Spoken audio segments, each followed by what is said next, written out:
Today's Bible reading is Exodus chapters 1, 2, 3, and Matthew chapter 15, verses 21 through 39. Exodus chapter 1. These are the names of the sons of Israel who went to Egypt with Jacob, each with his family: Reuben, Simeon, Levi, and Judah; Issachar, Zebulun, and Benjamin; Dan and Naphtali; Gad and Asher. The descendants of Jacob numbered 70 in all. Joseph was already in Egypt. Now Joseph and all his brothers and all that generation died, but the Israelites were exceedingly fruitful. They multiplied greatly, increased in numbers, and became so numerous that the land was filled with them. Then a new king, to whom Joseph meant nothing, came to power in Egypt. "Look," he said to his people, "the Israelites have become far too numerous for us. Come, we must deal shrewdly with them, or they will become even more numerous, and if war breaks out, will join our enemies, fight against us, and leave the country." So they put slave masters over them to oppress them with forced labor, and they built Pithom and Ramses as store cities for Pharaoh. But the more they were oppressed, the more they multiplied and spread. So the Egyptians came to dread the Israelites and worked them ruthlessly. They made their lives bitter with harsh labor in brick and mortar and with all kinds of work in the fields. In all their harsh labor, the Egyptians worked them ruthlessly.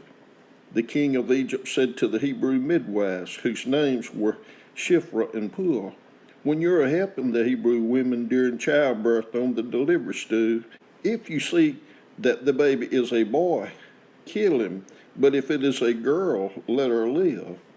The midwives, however, feared God and did not do what the king of Egypt had told them to do. They let the boys live.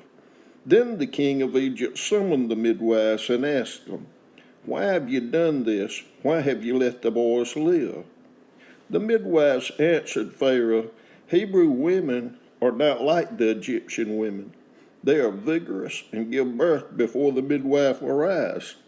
So God was kind to the midwives, and the people increased and became even more numerous. And because the midwives feared God, he gave them families of their own.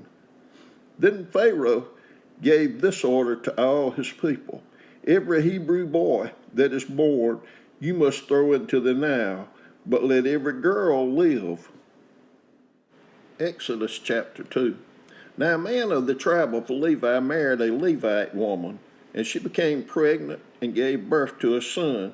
When she saw that he was a fine child, she hid him for 3 months. But when she could hide him no longer, she got a papyrus basket for him and coated it with tar and pitch. Then she placed the child in it and put it among the reeds along the bank of the Nile. His sister stood at a distance to see what would happen to him. Then Pharaoh's daughter went down to the Nile to bathe, and her attendants were walking along the river bank. She saw the basket among the reeds and sent her female slave to get it. She opened it and saw the baby. He was crying, and she felt sorry for him. "This is one of the Hebrew babies," she said.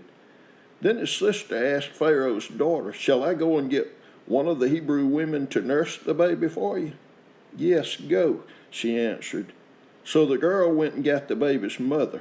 Pharaoh's daughter said to her, "Take this baby and nurse him for me, and I will pay you." So the woman took the baby and nursed him. When the child grew older, she took him to Pharaoh's daughter, and he became her son. She named him Moses, saying, "I drew him out of the water." One day after Moses had grown up, he went out to where his own people were and watched them at their hard labor. He saw an Egyptian beating a Hebrew, one of his own people. Looking this way and that and seeing no one, he killed the Egyptian and hid him in the sand. The next day he went out and saw 2 Hebrews fighting. He asked the one in the wrong, "Why are you hitting your fellow Hebrew?" The man said, "Who made you ruler and judge over us? Are you thinking of killing me as you killed the Egyptian?" Then Moses was afraid and thought, What I did must have become known. When Pharaoh heard of this, he tried to kill Moses. But Moses fled from Pharaoh and went to live in Midian, where he sat down by a well. Now a priest of Midian had 7 daughters, and they came to draw water and fill the troughs to water their father's flock. Some shepherds came along and drove them away, but Moses got up and came to their rescue and watered their flock. When the girls returned to Reuel, their father, he said to them, "Why have you returned so early today?" They answered, "An Egyptian rescued us from the shepherds. He even drew water for us and watered the flock." "And where is he?" Reuel asked his daughters. "Why did you leave him? Invite him to have something to eat." Moses agreed to stay with the man who gave his daughter Zipporah to Moses in marriage. Zipporah gave birth to a son, and Moses named him Gershom, saying, "I have become a foreigner in a foreign land." During that long period, the king of Egypt died. The Israelites groaned in their slavery and cried out, and their cry for help because of their slavery went up to God. God heard their groaning, and he remembered his covenant with Abraham, with Isaac, and with Jacob. So God looked on the Israelites and was concerned about them. Exodus chapter 3. Now Moses was tending the flock of Jethro, his father-in-law, the priest of Midian, and he led the flock to the far side of the wilderness and came to Horeb, the mountain of God. There the angel of the Lord appeared to him in flames of fire from within a bush. Moses saw that, though the bush was on fire, it did not burn up. So Moses thought, "I will go over and see this strange sight while the bush does not burn up." When the Lord saw that he had gone over to look, God called to him from within the bush, "Moses, Moses." And Moses said, "Here I am." "Do not come any closer," God said. "Take off your sandals, for the place where you're standing is holy ground." Then he said, "I am the God of your father, the God of Abraham, the God of Isaac, and the God of Jacob." At this Moses hid his face because he was afraid to look at God. The Lord said, "I have indeed seen the misery of my people in Egypt. I have heard them crying out because of their slave drivers, and I am concerned about their suffering. So I have come down to rescue them from the hand of the Egyptians and to bring them up out of that land into a good and spacious land, a land flowing with milk and honey, the home of the Canaanites, Hittites, Amorites, Perizzites, Hivites, and Jebusites. And now the cry of the Israelites has reached me, and I have seen the way the Egyptians are oppressing them. So now go, I am sending you to Pharaoh to bring my people, the Israelites, out of Egypt." But Moses said to God, "Who am I that I should go to Pharaoh and bring the Israelites out of Egypt?" And God said, "I will be with you, and this will be the sign to you that it is I who have sent you. When you have brought the people out of Egypt, you will worship God on this mountain." Moses said to God, "Suppose I go to the Israelites and say to them, 'The God of your fathers has sent me to you,' and they ask me, 'What is his name?' Then what shall I tell them?" God said to Moses, "I am who I am. This is what you are to say to the Israelites, 'I am has sent me to you.'" God also said to Moses, "Say to the Israelites, 'The Lord, the God of your fathers, the God of Abraham, the God of Isaac, and the God of Jacob, who sent me to you, this is my name forever, the name you shall call me from generation to generation.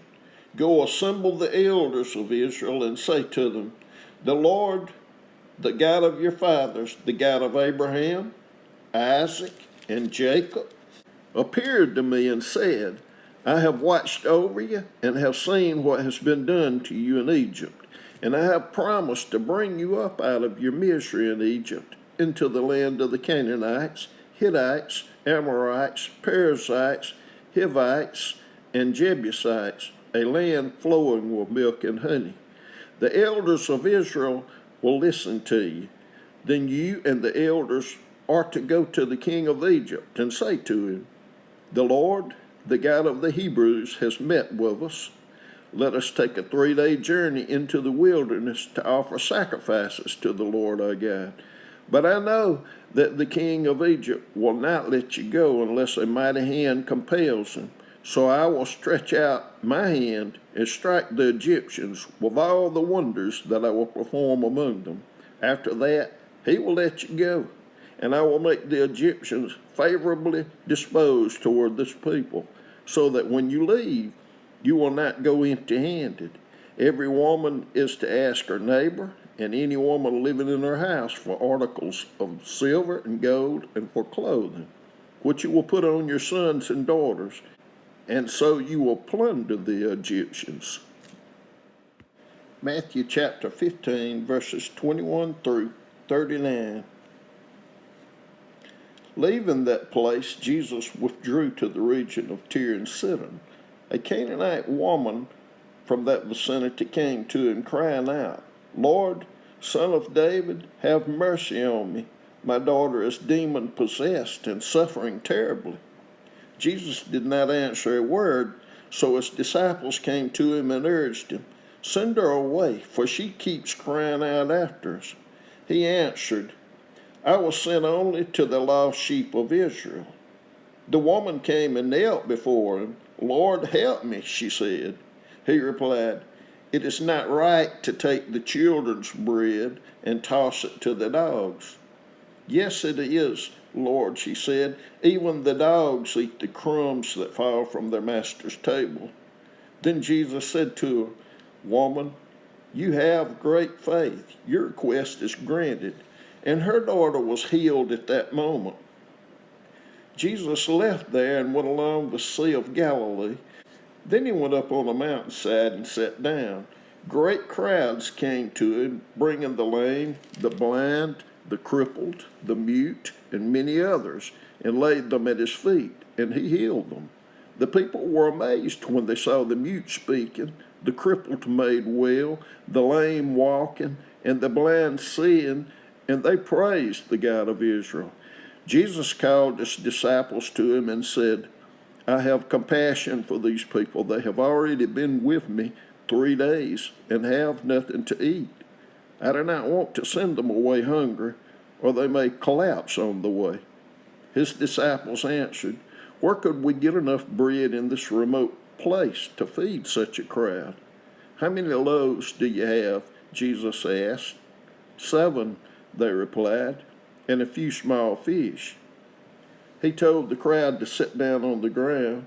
Then he took the 7 loaves and the fish, and when he had given thanks, he broke them and gave them to his disciples, and they in turn to the people. They all ate and were satisfied. Afterward, the disciples picked up 7 basketfuls of broken pieces that were left over. The number of those who ate was 4,000 men, besides women and children. After Jesus had sent the crowd away, he got into the boat and went to the vicinity of Magadan.